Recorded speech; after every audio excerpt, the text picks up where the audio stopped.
80% of people who quit their jobs don't quit the job. They quit their manager. And the worst part, the best people, the best talent quits and leaves. The worst talent quits and stays on your payroll. Gallup studied this for 40 years. The single biggest predictor of how engaged your workers are, it's not the comp plan, it's not the mission statement, and it's not the perks. 70% of the difference between your best team and your worst team comes down to one person, the leader. Stack that on top of $438 billion of lost productivity globally last year. Only 21% of workers worldwide are actively engaged in their jobs. Half the ones who quit say they didn't quit the company, they quit their manager. So if you're running a sales team and the numbers are soft, your conversions are slow, and your reps are turning over, don't blame the market. Don't blame the comp plan. Don't blame the leads. Look in the mirror. 70% of why your team performs the way it does is sitting in your chair.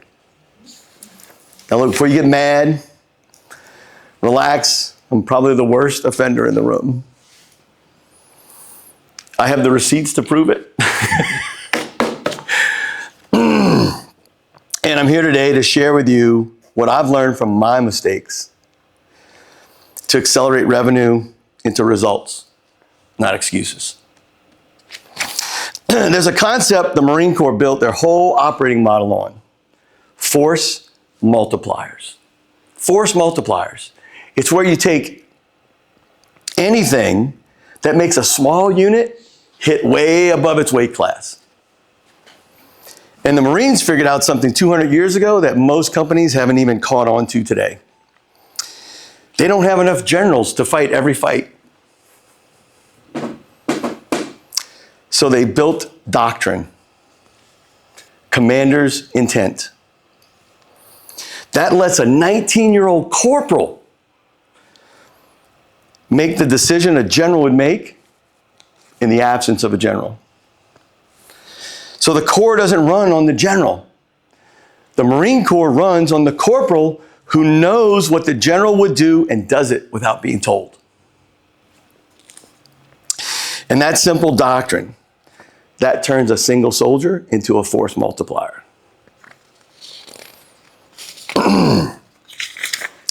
And every person on your sales team can be that, a force multiplier of sales.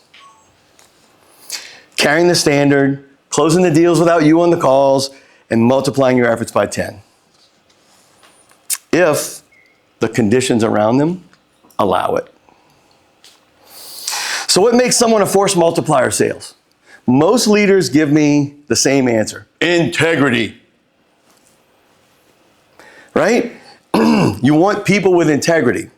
Well, sure, but here's what most leaders get wrong about integrity. And it's costing you revenue right now. I'm not referring to integrity as a character trait, something you can hire for or spot on some assessment. The integrity that matters most is the soundness of the operating system, because integrity is the source of your results, not a feature of them. The results are what they are because that's what the operating system is built to produce. Most leaders don't see it until the pressure reveals what the calm conceals. So I've spent 27 years inside sales operating systems with teams that do their work, and I'm a certified performance technologist. It's a credential that certifies you to assess whether a performance is a failure of skill, whether performance failure is a skill problem, a knowledge problem, an environment problem, or a systems problem. Every credible body of research confirms the same thing. When the operating system invites the truth, imperfect people produce with integrity every day. When the system punishes the truth, your best people lose hope within inside 90 days. Your best people lose hope within inside 90 days. Wells Fargo didn't have bad people. They hired thousands of normal people into conditions that punished the truth and rewarded the lie. 3.5 million fake bank accounts. The conditions impacted the results exactly the way the system was built. Boeing didn't have an engineering problem. Their engineers had integrity. The conditions made integrity seem too expensive. And 346 people paid the price. But Toyota figured it out. They gave every worker on the assembly line a little pull cord. Pull it, stop the entire production. Save the company millions. Other automakers tried to copy it, but it didn't work. The cord was not the answer. That was an artifact.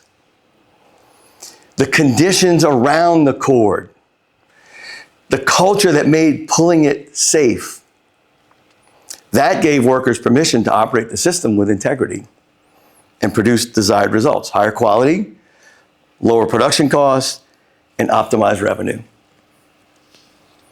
And if that sounds hard, it is. But it's worth it. Because when an operating system that produces force multipliers of sales under the right conditions, you get higher quality leads. Your reps know what a real prospect looks like. You get faster conversions. The buyer feels the trust. And you get more revenue. Nobody's chasing down what was promised. The system delivers it. So without an honest operating system, you already know, you got pipelines you can't trust. You got reps blaming the market every Monday in their sales meetings, and you got turnover stealing your profits. And a leader, you are working harder every week to hit the same numbers that you hit last year. That's not a sales problem. That's a system problem. 2 minutes. And the results, not the excuses, speak for themselves. Now, if you think I'm asking you to go redesign your system on Monday, think again. You didn't build most of the system you're working in, you inherited it. Systematic problems are systematic for a reason. Systematic racism wasn't built by one person and won't be torn down by one person. The levees during Katrina failed New Orleans because the system was designed to hire the lowest bidder, not stop the most water. So telling you to redesign your sales system in a 10-minute talk is like telling you to carve a train tunnel with a teaspoon. It's not honest, and it's not what I'm going to ask you to do. But here's the good news.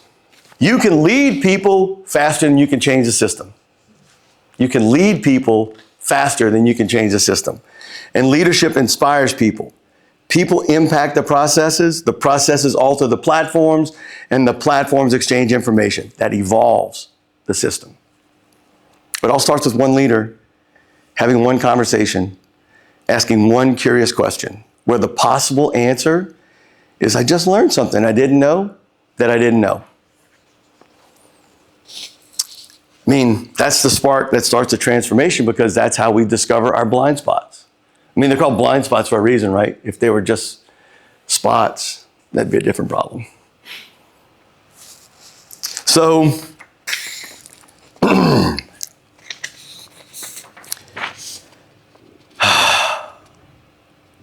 when you start asking those questions and start getting those answers, that's where I come in.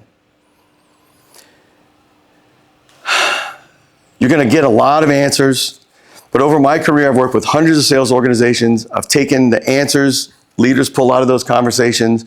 We turn them into insights that get higher quality leads, more sales, more revenue.